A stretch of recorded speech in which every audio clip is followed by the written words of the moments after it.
अस्सलामुअलैकुम।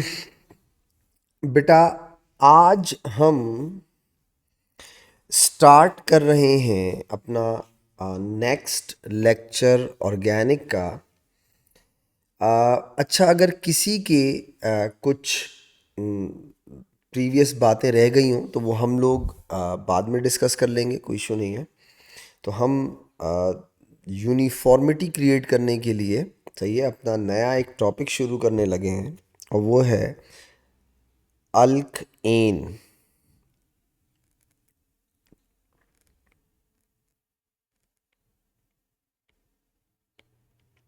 Alkane.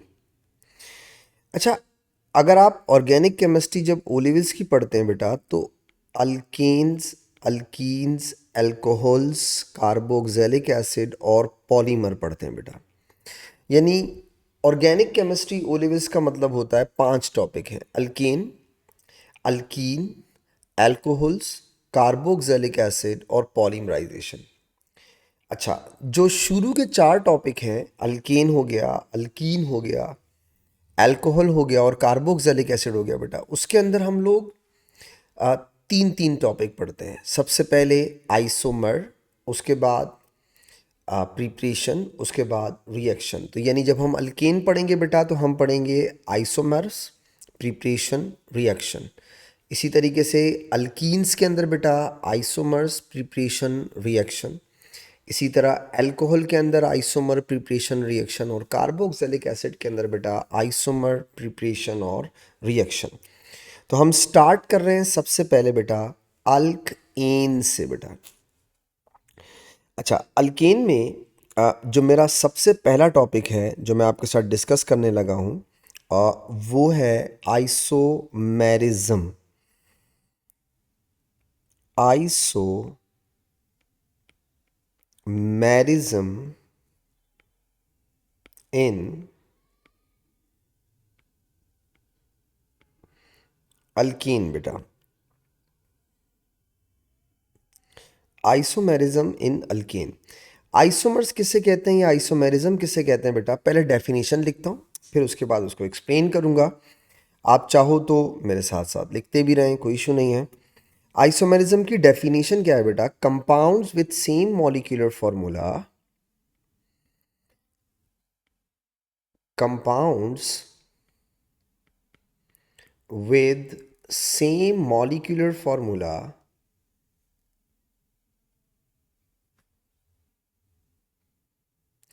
same molecular formula but different structures, different structures बेटा। Molecular formula same हो और स्ट्रक्चर उनके डिफरेंट हो, यानी उनके नंबर ऑफ एटम्स चेंज ना हो रहे हो, जितने हैं एक में उतने दूसरे के अंदर हो। तो मॉलिक्यूलर फॉर्मूला सेम हो, स्ट्रक्चर डिफरेंट हो, आर कॉल्ड आइसोमर्स।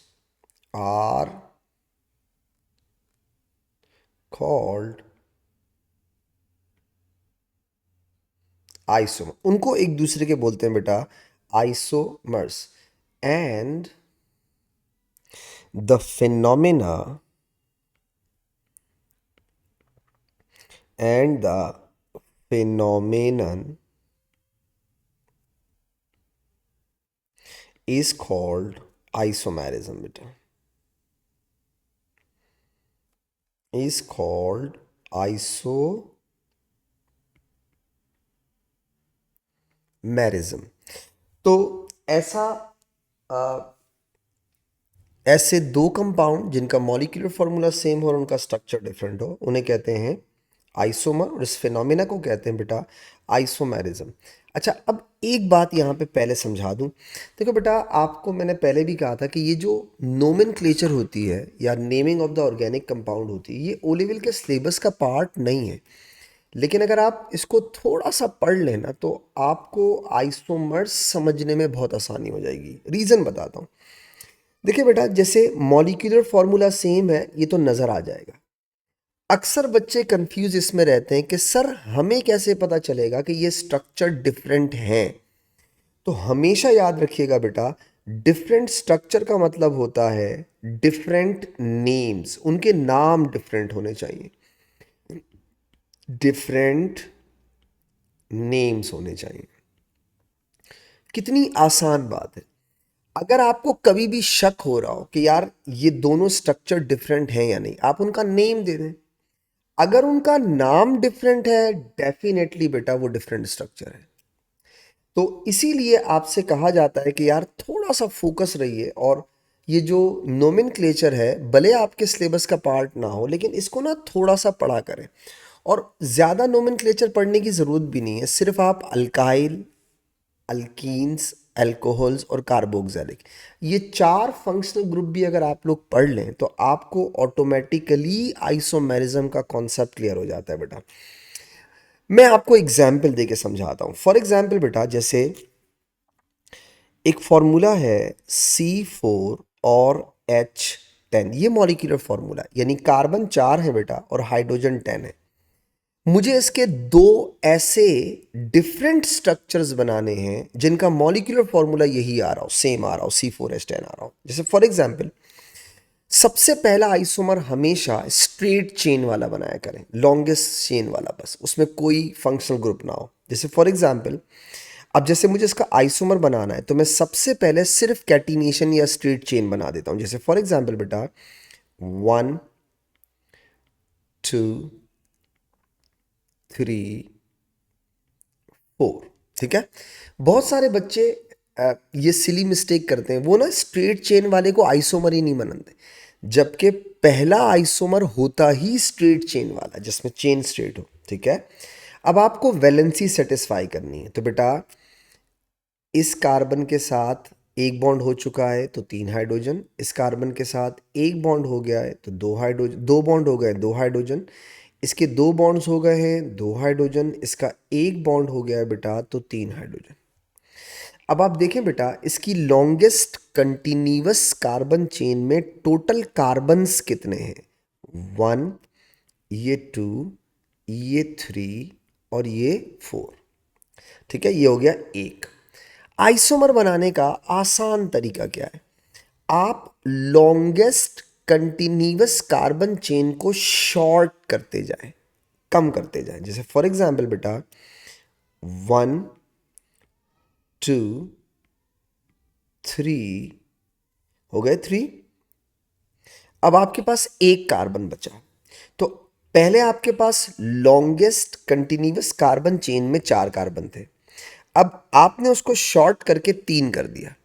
अब आपको एक कार्बन और लगाना है, कोई बात नहीं, बस हमेशा याद रखिएगा जब भी आप कार्बन लगाएंगे तो फर्स्ट और लास्ट पे नहीं लगाएंगे। फॉर एग्जाम्पल, अगर आपने फर्स्ट कार्बन पे कार्बन लगा दिया तो लॉन्गेस्ट कंटिन्यूअस कार्बन चेन फिर से 4 की हो जाएगी। ऐसे ये देखिए 4 कार्बन हो गए, 1 2 3 और 4, वही चीज़ दोबारा बन गई। और जब भी आप कार्बन लगाएंगे तो फर्स्ट और लास्ट पे नहीं लगाएंगे, क्यों?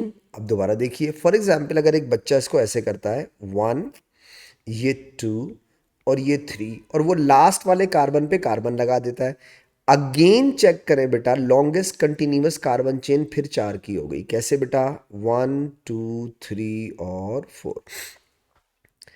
तो जब भी आइसोमर बनाना हो, कार्बन की लॉन्गेस्ट कंटिन्यूअस कार्बन चेन को शॉर्ट करो, कम करो, एक कार्बन कम करो, लेकिन उस कार्बन को फर्स्ट और लास्ट पे कभी मत लगाओ।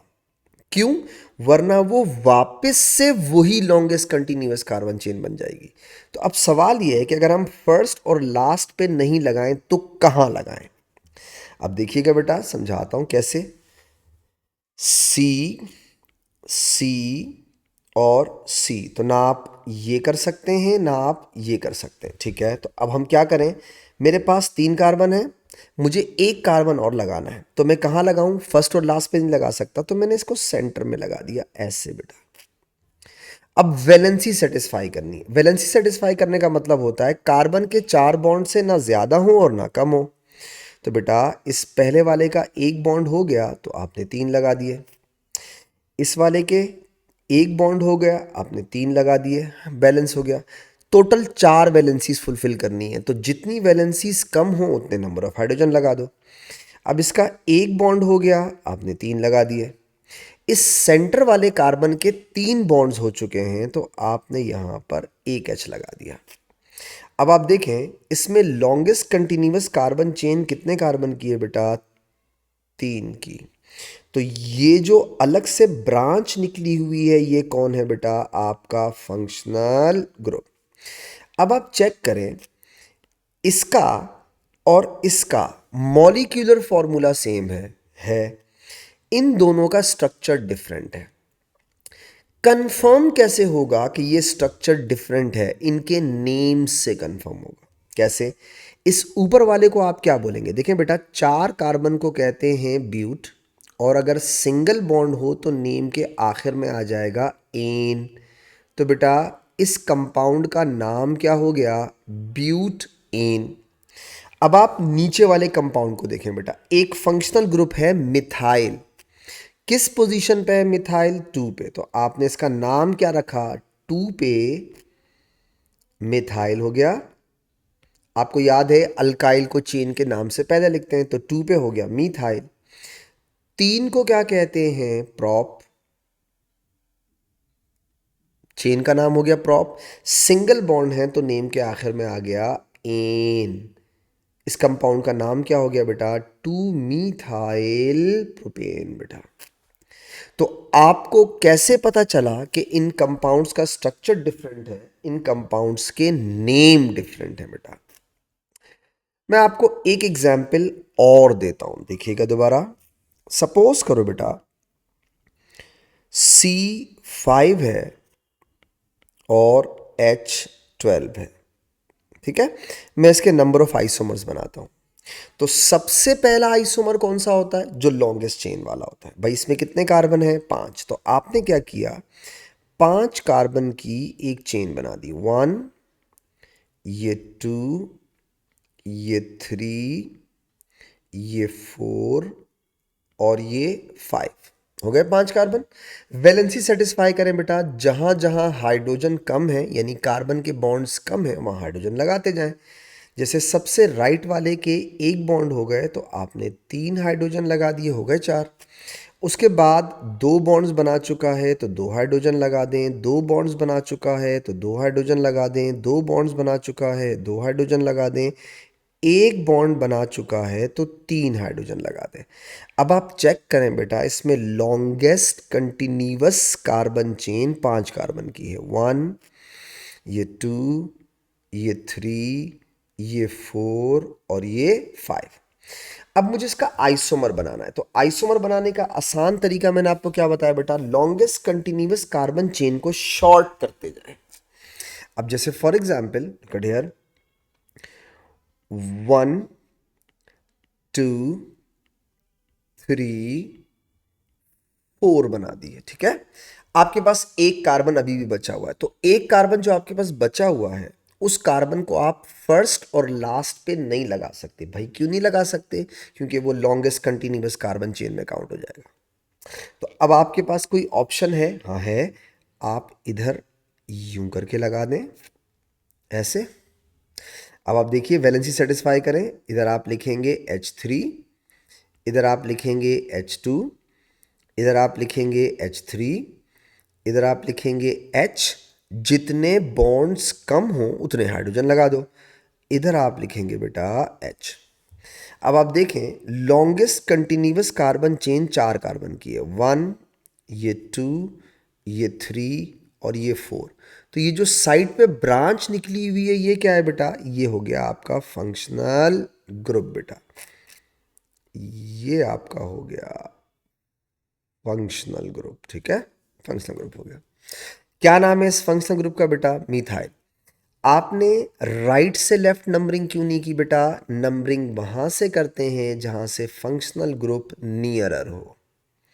अच्छा अब आप देखिएगा, अगर आप इस सेकंड कार्बन से मिथाइल को उठा के थर्ड पे कर दें तो आपको पता है आप नया आइसोमर नहीं बना सकते, यही वाला रिपीट हो जाएगा। क्यों? क्योंकि अगर आपने इस मिथाइल को थर्ड पोजीशन पे लगाया तो उसके बाद आपको नंबरिंग लेफ्ट से राइट करने के बजाय राइट से लेफ्ट करनी पड़ेगी। अगेन यही चीज़ दोबारा बन जाएगी। तो इसका मतलब ये हुआ इसमें मज़ीद कोई ऑप्शन नहीं है। तो ठीक है, अगर मज़ीद ऑप्शन नहीं है हम कार्बन की चेन को मज़ीद शॉर्ट कर देते हैं। जैसे पहले वाले में लॉन्गेस्ट कंटिन्यूअस कार्बन चेन 5 की थी, दूसरे वाले में लॉन्गेस्ट कंटिन्यूअस कार्बन चेन 4 की है। तो बेटा थर्ड वाले में हम लॉन्गेस्ट कंटिन्यूअस कार्बन चेन को 3 बना देते हैं। 1, ये 2 और ये 3 हो गई। ठीक है। अच्छा, अब फर्स्ट और लास्ट पे कार्बन नहीं लगा सकते तो ठीक है, हम सेंटर में लगा देते हैं 2 कार्बन। एक कार्बन यहां लगाया, एक कार्बन यहां लगा दिया। वैलेंसी सेटिस्फाई करें बेटा तो आप यहां लिखेंगे H3, यहां लिखेंगे H3, यहां लिखेंगे H3, यहां लिखेंगे H3 और सेंटर वाले कार्बन पे कोई H नहीं आएगा। इसलिए नहीं आएगा क्योंकि उसकी 4 वैलेंसीज ऑलरेडी फुलफिल्ड है।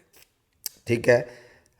अब आप देखें लॉन्गेस्ट कंटिन्यूअस कार्बन चेन हो गई 1, ये 2 और ये 3। तो बेटा ये साइड ब्रांच आपका फंक्शनल ग्रुप हो गया, ये साइड ब्रांच आपका फंक्शनल ग्रुप हो गया। अब आप इन तीनों स्ट्रक्चर्स को गौर से देखें बेटा, ये और ये, इन तीनों का मॉलिक्यूलर फॉर्मूला C5H12 है। आप चाहो तो गिन लो। और इन तीनों का स्ट्रक्चर डिफरेंट है। अब सवाल ये है कि ये कैसे पता चलेगा कि इनका स्ट्रक्चर डिफरेंट है? इनके नाम डिफरेंट होने चाहिए। हम इनकी नेमिंग करते हैं। तो जो पहला कंपाउंड मैंने बनाया है बेटा उसमें 5 कार्बन है, 5 को कहते हैं पेंट, कोई उसमें फंक्शनल ग्रुप नहीं है और सारे सिंगल बॉन्ड हैं। तो मैंने नेम के आखिर में क्या लगा दिया? एन। कंपाउंड का नाम क्या हो गया बेटा? पेंट एन बेटा। सो ये हो गया पेंट एन। अब आप दूसरे कार्बन को देखिएगा, दूसरे वाले कंपाउंड को देखिएगा बेटा। 2 पे कौन लगा हुआ है? फंक्शनल ग्रुप का नाम क्या है? मिथाइल। तो हम अल्काइल या मिथाइल को चेन के नाम से पहले लिखते हैं और जब भी फंक्शनल ग्रुप लिखते हैं तो उसके साथ उसकी पोजीशन भी लिखते हैं। तो आपने इसका नाम रखा, 2 पे कौन है? मिथाइल। ठीक है, ये फायदा होता है नोमेनक्लेचर पढ़ने का। 2 पे कौन है? मिथाइल। अब आप चेन का नाम दे दें तो बेटा चेन में कितने कार्बन है? 4। आपने कहा ब्यूट, सारे सिंगल बॉन्ड है, नेम के आखिर में आपने लगा दिया एन। इस कंपाउंड का नाम हो गया 2 मिथाइल ब्यूटेन बेटा। अब थर्ड वाले का नाम देते हैं बेटा। सेकंड पे कौन है? मिथाइल। सेकंड पे कौन है? मिथाइल। यानी मिथाइल 2 दफा आ रहा है और सेकंड पोजीशन पे आ रहा है। तो आपने जितनी बार फंक्शनल ग्रुप होता है उतनी बार उसकी पोजीशन भी बताते हैं। तो आपने पहले लिखा 2, आपने दूसरी बार लिखा 2, 2 2। अब एक जैसे 2 फंक्शनल ग्रुप आ जाएं तो नेम के साथ लगाते हैं डाई, 2 2 डाई। फंक्शनल ग्रुप का नाम है मिथाइल, तो 2 2 डाई मिथाइल। 3 को क्या बोलते हैं बेटा? प्रॉप। और चूंकि सिंगल बॉन्ड है तो नेम के आखिर में आ गया एन। तो इस कंपाउंड का नाम क्या हो गया बेटा? 2 2 डाई मिथाइल प्रोपेन। अब वही बात, आपको कैसे पता चला कि इन तीनों का स्ट्रक्चर डिफरेंट है? इनके नाम से। क्योंकि अगर स्ट्रक्चर डिफरेंट होगा बेटा तो डेफिनेटली उसका नाम भी डिफरेंट होना चाहिए। एक एग्जाम्पल आपको और देता हूं ताकि मेरी बात आपको अच्छे तरीके से समझ आ जाए। एक आखिरी एग्जाम्पल आपको और देता हूं। C6 और H14 की बेटा, ये मैंने आपको मॉलिक्यूलर फार्मूला दिया, हम इसके आइसोमर बनाते हैं, यानी कि मॉलिक्यूलर फार्मूला यही रहे और डिफरेंट स्ट्रक्चर्स बनाते हैं। तो बेटा सबसे पहला स्ट्रक्चर वही होता है जो लॉन्गेस्ट चेन का हो। आपने कहा 1, ये 2, ये 3, ये 4, ये 5 और ये 6। अब आप वैलेंसी सेटिस्फाई कर दें बेटा। सबसे लास्ट में हाइड्रोजन लगाया करें, पहले कार्बन की चेन बना दिया करें या जितने कार्बन है वो बना दिया करें। और वैलेंसी सेटिस्फाई करना बहुत सिंपल है कि याद रखिएगा ना कार्बन 4 बॉन्ड से ज़्यादा बनाता है ना 4 से कम। तो जितनी वैलेंसीज कम हो उतने हाइड्रोजन लगा दो। आपने कहा H3, आपने कहा H2, ये H2, ये H2, ये H2 और ये H3 बेटा। अब आप देखें, नंबरिंग करें, 1, ये 2, ये 3, ये 4, ये 5 और ये 6। लॉन्गेस्ट कंटिन्यूअस ब्रेक ना हो रही हो। कार्बन चेन कितने कार्बन की है बेटा? 6 की है बेटा। अब आपको इसका आइसोमर बनाना है, तो बेटा चेन को शॉर्ट करते जाओ। देखिएगा, 1, ये 2, ये 3, ये 4 और ये 5 हो गया। अब आप किसी फर्स्ट और लास्ट के अलावा किसी भी कार्बन पे कार्बन लगा दें। सपोज करो मैंने यहाँ लगा दिया एक कार्बन 6 वाला, 6th वाला। नाउ वैलेंसी सेटिस्फाई करें बेटा, तो यहाँ आएगा 3, यहाँ आएगा 2, यहाँ आएगा 2, यहाँ आएगा 3, यहाँ आएगा 3 और यहाँ आएगा 1 बेटा। अब आप देखें, नंबरिंग कहाँ से करेंगे? Left to right. क्यों करेंगे? क्योंकि फंक्शनल ग्रुप लेफ्ट से क्लोज है बेटा। तो आपने इसकी नंबरिंग की, 1, ये 2, ये 3, ये 4 और ये 5 बेटा। अच्छा, आप देखें, अगर मैं इस मीथाइल को सेकंड पोजीशन से उठा करके थर्ड पे रख दूं तो भी एक आइसोमर बन सकता है। क्यों? क्योंकि लेफ्ट टू राइट और राइट टू लेफ्ट करेंगे तो वो सेकंड पे नहीं आएगा, थर्ड पे आएगा। तो मैंने क्या किया, एज इट इज चेन रहने दी, 1, ये 2, ये 3, ये 4 और ये 5 और मैंने बिल्कुल सेंटर वाले कार्बन पे 6th कार्बन लगा दिया बेटा। अब वैलेंसी सेटिस्फाई करूं तो इधर H3, इधर H2, इधर H3, इधर H2, इधर H3 और बेटा इधर आ गया H। अब आप देखें, 1, ये 2, ये 3, ये 4 और ये 5। तो ये जो ब्रांच निकली हुई है बेटा, ये कहलाएगी आपका फंक्शनल ग्रुप।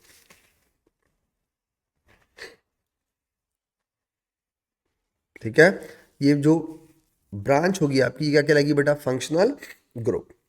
अब आप देखें, ये किस किस कार्बन पे आ रहा है? थर्ड पे। अब थोड़ी देर के लिए सोचिए, अगर मैं इसे उठाकर थर्ड से फोर्थ पे लगा दूं तो क्या कोई नया स्ट्रक्चर बनेगा? जी नहीं, सेकंड वाला आइसोमर वापस से रिपीट हो जाएगा। कैसे? अगर मैं इसे उठा के फोर्थ पे कर दूं तो नंबरिंग लेफ्ट से करने के बजाय राइट से करनी पड़ेगी। अगेन मीथाइल सेकंड पोजीशन पे आ जाएगा। तो इसका मतलब है हम इसकी मज़ीद मीथाइल को चेंज नहीं कर सकते, आगे नहीं भगा सकते। चलो ठीक है, एक और बना लेते हैं, कार्बन की चेन को और शॉर्ट कर लेते हैं। देखिएगा, 1, 2, 3 और 4। अब मेरे पास 2 कार्बन बचे हैं और मेरे पास बीच में 2 कार्बन भी हैं। तो मेरे पास 2 पॉसिबिलिटीज़ है। या तो मैं इन दोनों कार्बन्स को इंडिविजुअली एक एक कार्बन पे लगा दूं, एक पॉसिबिलिटी हो गई। एक और पॉसिबिलिटी है, या तो मैं एक ही कार्बन पे दोनों कार्बन्स लगा दूं। दोनों पॉसिबिलिटीज़ हैं, यानी इधर लगा दूं और इधर लगा दूं। दोनों हो गई पॉसिबिलिटीज़। वैलेंसी सेटिस्फाई करते हैं, ये हो जाएगा H3, ये हो जाएगा H3, ये हो जाएगा H3, ये हो जाएगा H3, ये H और ये H। इसी तरह ये H3, ये H3, ये H3, ये H2 और ये H3। मैं क्या सोच के H लगाता हूँ? वैलेंसी सेटिस्फाई करने के लिए। अब आप देखिए, इसमें ये रहा मीथाइल, ये रहा मीथाइल, इसमें ये रहा मीथाइल और ये रहा मीथाइल। नंबरिंग करता हूँ तो ज़रा देखिएगा और अच्छा समझ में आ जाएगा। 1, ये 2, ये 3 और ये 4, दोनों मीथाइल 3 और 2 पे हैं। नीचे वाले में 1, 2, 3 और 4, दोनों मीथाइल सिर्फ 2 पे हैं। अब इन जो मैंने स्ट्रक्चर्स बनाए आपके सामने, 5 हो गए। इनका मॉलिक्यूलर फॉर्मूला सेम है, इनके स्ट्रक्चर डिफरेंट है। भाई कैसे पता चलेगा कि इनके स्ट्रक्चर डिफरेंट हैं? इनके नाम से पता चलेगा।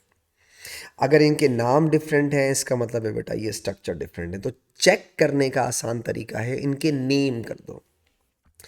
पहले वाले में 6 कार्बन है बेटा, तो आपने कहा हेक्स। सिंगल बॉन्ड है तो नेम के लास्ट में लगा दिया एन। इसका नाम हो गया हेक्स एन। इसी तरीके से बेटा दूसरे वाले में देखिएगा, 2 पे मीथाइल है, 2 पे मीथाइल है।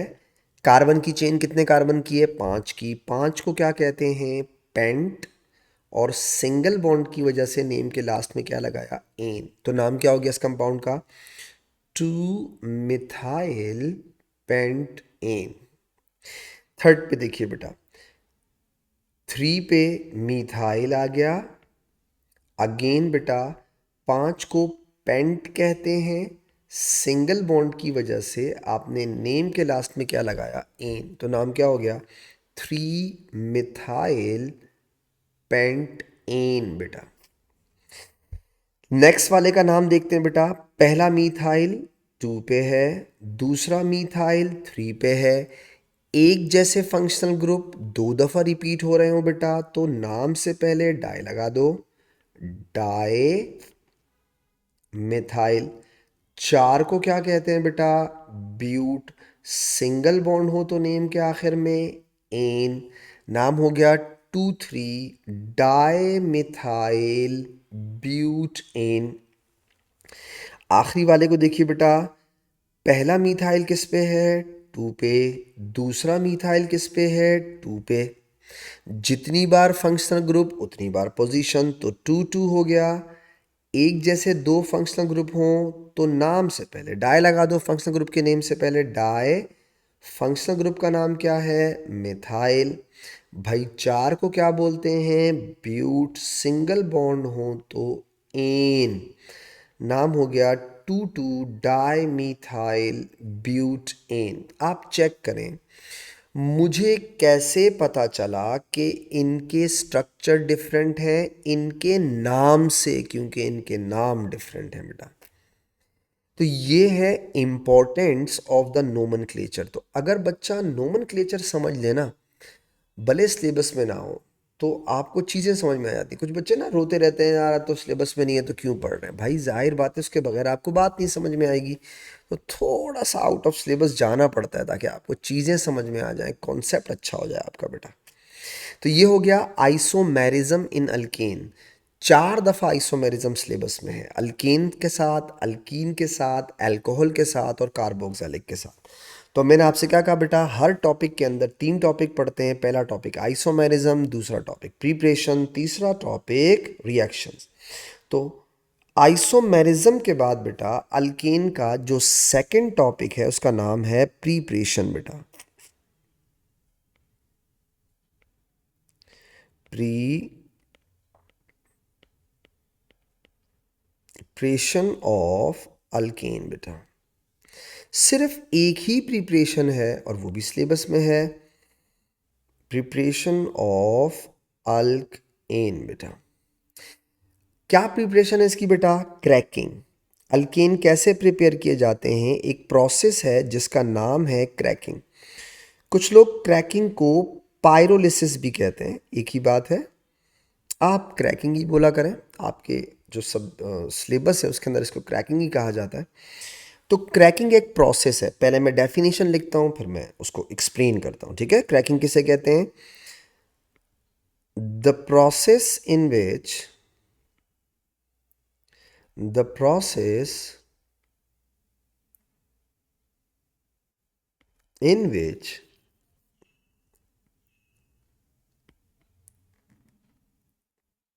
higher hydrocarbons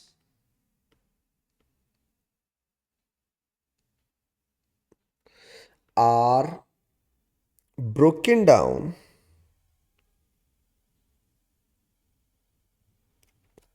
are broken down into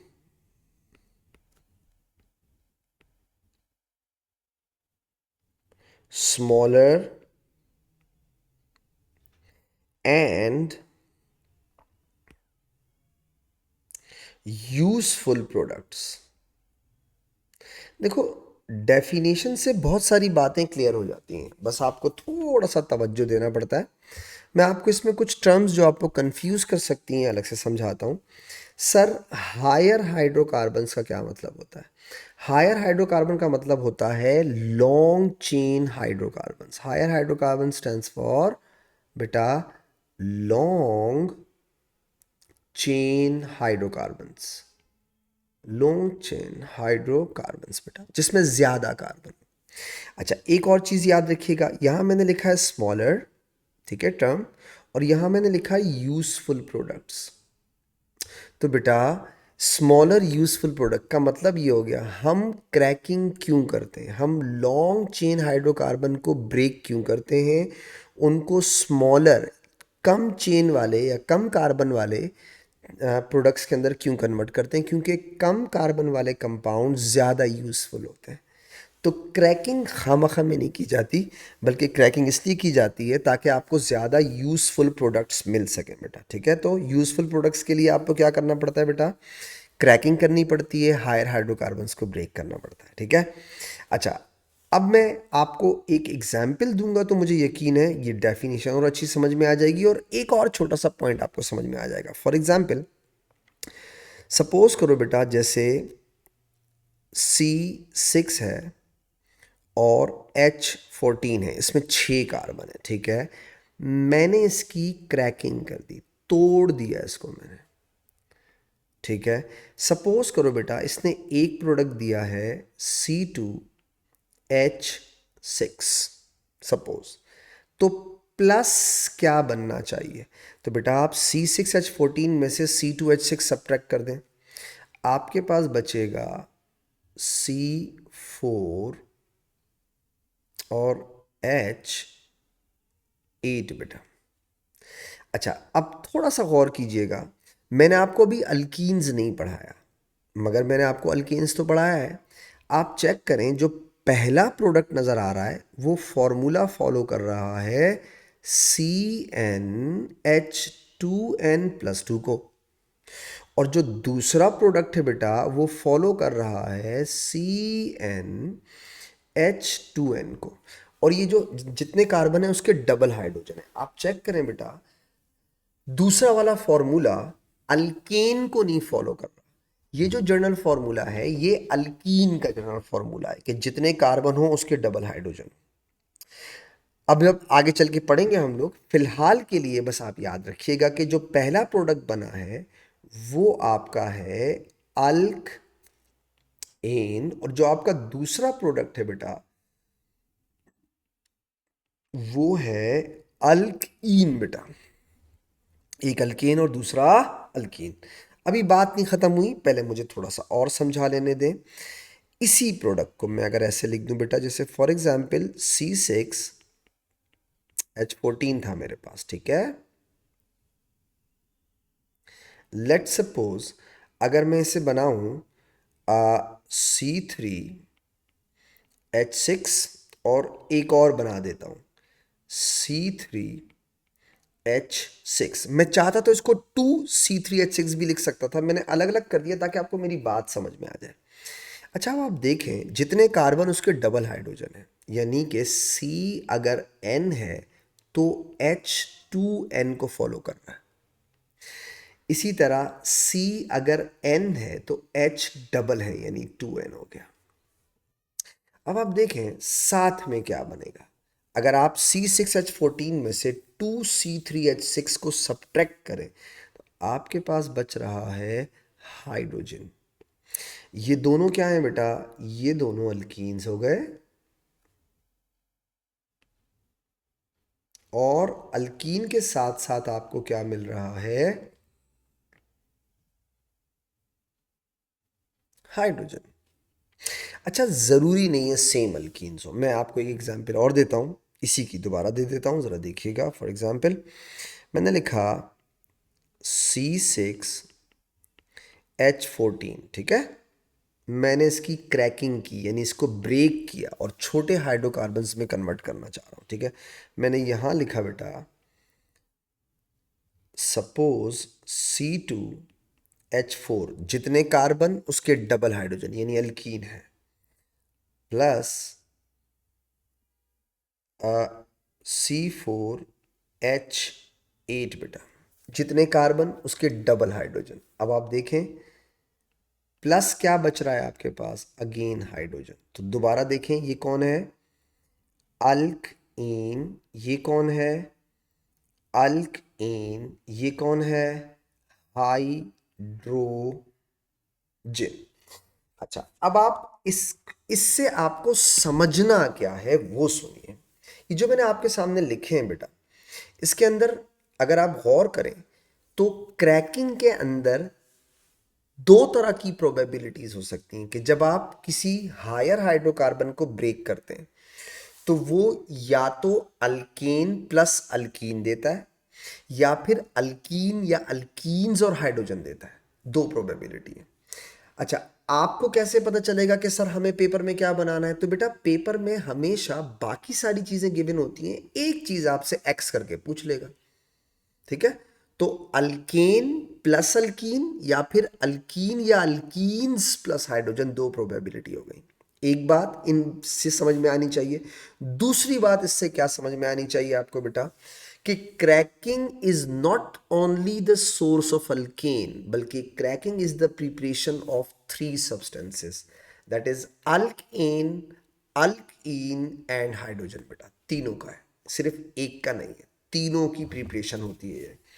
ठीक है, तो याद रखिएगा क्रैकिंग सिर्फ अल्केन नहीं प्रोड्यूस करती बेटा, क्रैकिंग से तीन चीजें प्रोड्यूस हो सकती हैं। तो दो बातें समझ में आई मुझे, मैं उन दोनों को की पॉइंट्स में लिखवाता हूं। जैसे फॉर एग्जांपल पहली बात जो मैंने आपको समझाई वो ये समझाई बेटा, जो आपको नोट करनी चाहिए वो है cracking is the source of three substances बेटा, थ्री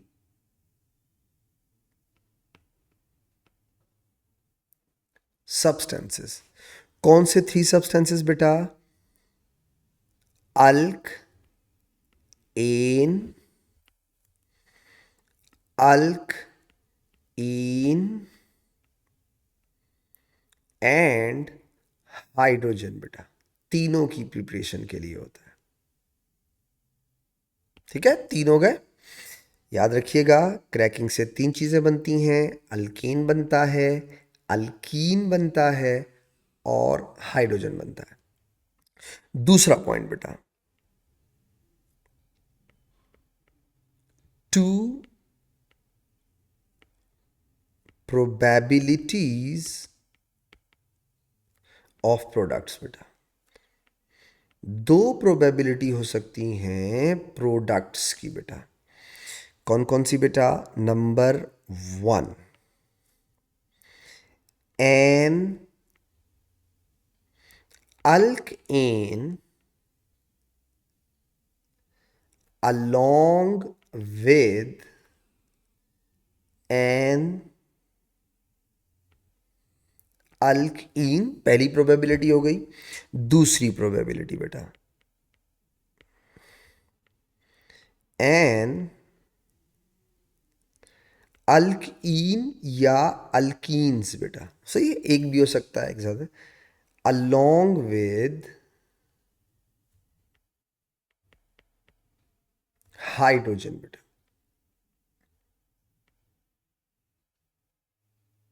ये हो गई दो प्रोबेबिलिटीज। तो जब भी आप क्रैकिंग करते हैं तो आपको अल्केन प्लस अल्कीन मिलता है या फिर अल्कीन या अल्कीन्स प्लस हाइड्रोजन मिलता है। और मैंने आपको इसकी एग्जाम्पल से भी समझाया बेटा। आपसे पूछता है कितने टाइप्स की क्रैकिंग होती है, टाइप्स ऑफ क्रैकिंग बेटा।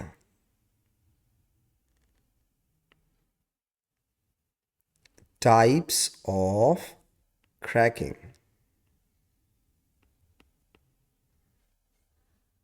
टाइप्स ऑफ क्रैकिंग, दो तरह की क्रैकिंग होती है बेटा।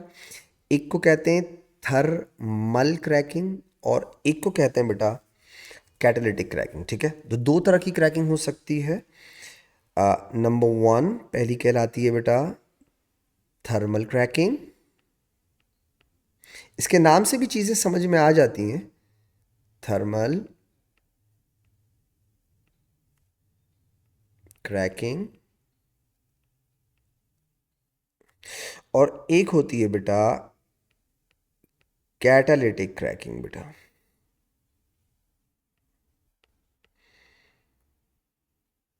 कैटालिटिक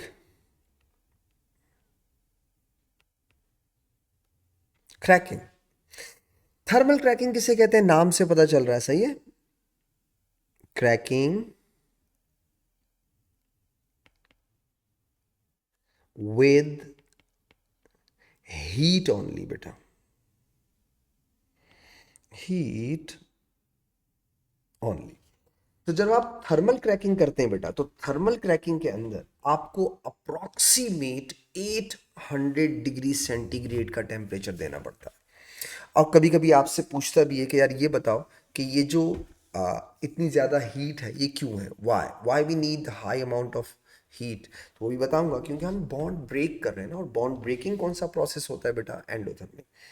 तो थर्मल क्रैकिंग में अराउंड 800 डिग्री सेंटीग्रेड का टेम्परेचर यूज़ किया जाता है। इसी तरह जो कैटालिटिक क्रैकिंग है बेटा, ये होती है cracking with heat and catalyst बेटा, हीट एंड कैटलिस्ट। अक्सर पूछता भी है कौन सा कैटलिस्ट है जो हम लोग क्रैकिंग के अंदर यूज करते हैं। इस कैटलिस्ट को कहते हैं बेटा zeolite. This is known as zeolite. Zeolite दो तरह के कंपाउंड्स का मिक्सचर होता है, ठीक है। जियोलाइट होता क्या है, या जियोलाइट किसे कहते हैं बेटा, जियोलाइट बोलते हैं aluminium oxide plus silicon dioxide बेटा, इन दोनों को कहते हैं। तो zeolite is the mixture of aluminium oxide and silicon dioxide. अच्छा, तो अगर आप कैटलिस्ट यूज करते हैं तो क्या ओवरऑल टेम्परेचर में कोई फर्क पड़ता है, बिल्कुल पड़ता है। तो ये जो कैटालिटिक क्रैकिंग होती है बेटा, इसमें आपको हीट ज़्यादा ही देनी पड़ती है, बट उससे कम होती है, ये अराउंड 500 डिग्री सेंटीग्रेड तक की हो सकती है बेटा। तो अब वो दो बातें, आपसे दो बातें अक्सर पूछता है। पहली बात तो why we use the high amount of energy और heat for the cracking, because we need to break strong covalent bonds. और bond breaking is endothermic process, तो आपको हीट देनी पड़ेगी। तो दो की पॉइंट याद रखिएगा। पहला मैंने आपसे क्या बोला बेटा, cracking needs high temperature, high temperature. क्यों भाई, why we need the high temperature, to break strong covalent bonds बेटा। जाहिर बात है आप ब्रेक ही कर रहे हैं ना, तभी तो छोटे छोटे उसमें कन्वर्ट हो रहा है। स्ट्रॉन्ग कोवेलेंट बॉन्ड्स, ये हो गई पहली बात।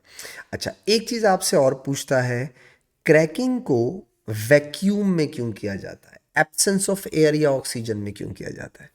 तो बेटा आपने याद रखिएगा, क्रैकिंग में चीज़ों को ब्रेक करना है, तोड़ना है, जलाना थोड़ी है। इतने ज़्यादा टेम्परेचर में अगर आप एयर और ऑक्सीजन भी देंगे तो वो टूटेगा थोड़ी, वो तो जल जाएगा, कंबशन हो जाएगी। तो क्रैकिंग, याद रखिएगा दूसरा पॉइंट भी बेटा, cracking is carried out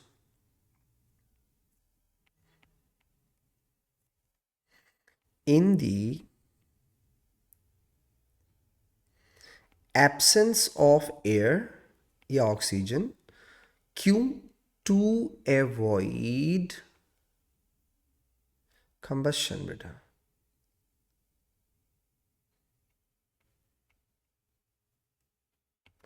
to avoid combustion.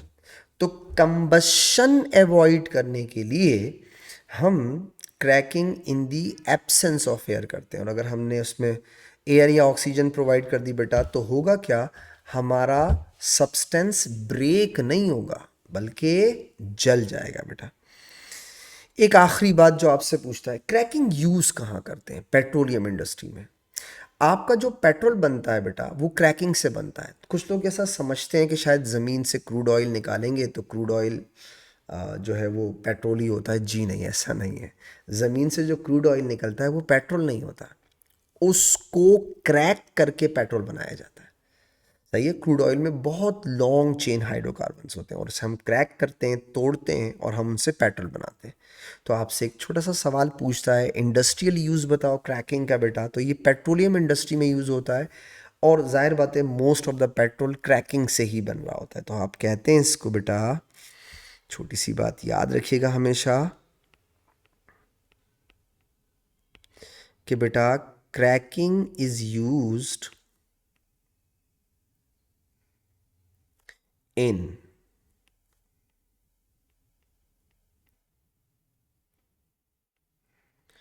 petroleum industry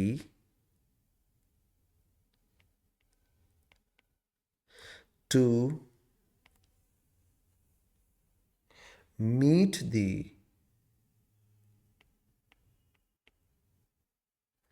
demand of petrol, to meet the demand of petrol बेटा। ठीक है, तो हम जो पेट्रोल बनाते हैं वो क्रैकिंग से बनाते हैं। ये हो गई प्रिपरेशन ऑफ अल्केन। तो अल्केन को क्रैकिंग से प्रिपेयर किया जाता है बेटा। ठीक है, तो this is called preparation of alkane. हमने दो टॉपिक्स कवर किए, एक हमने आइसोमर्स को डिटेल से पढ़ा बेटा और एक हमने जो दूसरी चीज़ पढ़ी वो प्रिपरेशन ऑफ अल्केन पढ़ी बेटा। अब जो हमारी हेडिंग होगी वो होगा रिएक्शंस ऑफ अल्केन्स बेटा, यानी हमने इनके रिएक्शन स्टडी करने हैं। तो हमारी जो नेक्स्ट हेडिंग का नाम है बेटा वो है रिएक्शंस ऑफ अल्केन बेटा।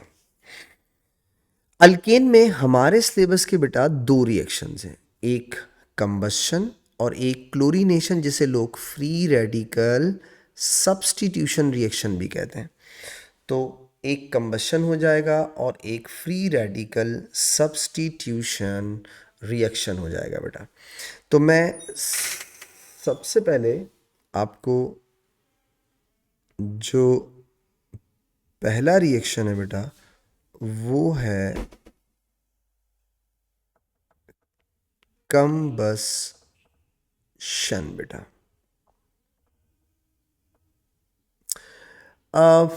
आई थिंक ये थोड़ा उसमें चलें, मैं अपनी अपनी क्लास को यहीं तक रखता हूँ। मैं अपनी नेक्स्ट डिस्कशन लेक्चर में बेटा यहीं से स्टार्ट कर लूँगा। ठीक है, अभी ये थोड़ा सा टाइम की शॉर्टेज है और सही है, तो इंशाल्लाह फिर इसको मैं यहीं से बेटा अपनी नेक्स्ट क्लास में ना इसको मैं यहीं से कंटिन्यू कर दूँगा। ठीक है, तो इंशाल्लाह अपनी नेक्स्ट क्लास के अंदर मैं आपको रिएक्शंस ऑफ अल्केन कराऊंगा बेटा। ठीक है, थैंक यू सो मच, इजाज़त दीजिएगा बेटा, अल्लाह हाफिज़।